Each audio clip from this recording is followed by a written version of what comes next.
আমরা অনেকেই বলি আমাদের ভাগ্যটা খারাপ। আল্লাহ মনে হয় আমার কপালে কিছুই রাখেননি। কিন্তু আপনি কি জানেন, মহান আল্লাহ তাআলা পবিত্র কুরআনে ভাগ্য পরিবর্তনের একটি চমৎকার সূত্র দিয়ে দিয়েছেন।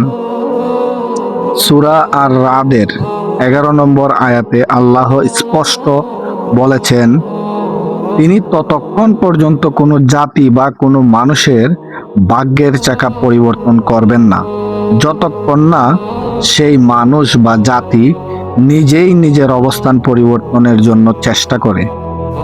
এর মানে সহজ, আপনি ঘরে বসে অলস সময় কাটাবেন, কোনো নতুন উদ্যোগ নেবেন না, কঠোর পরিশ্রম করবেন না, আর ভাববেন অলৌকিকভাবে আপনার জীবন বদলে যাবে।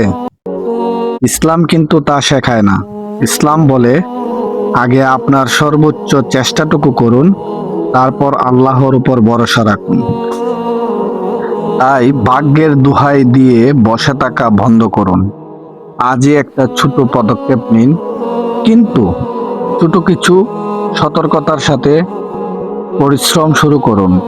আপনি যখন নিজেকে বদলানোর জন্য প্রথম কদমটা বাড়াবেন, তখন আল্লাহ আপনার জন্য সফলতার দরজা খুলে দিবেন। আজই আপনার অলসতা ভেঙে নিজের ভাগ্যের চাকা ঘুরানোর লড়াই শুরু করুন। ভিডিওটি ভালো লাগলে শেয়ার করে অন্যদের অনুপ্রাণিত করুন। আল্লাহ হাফেজ।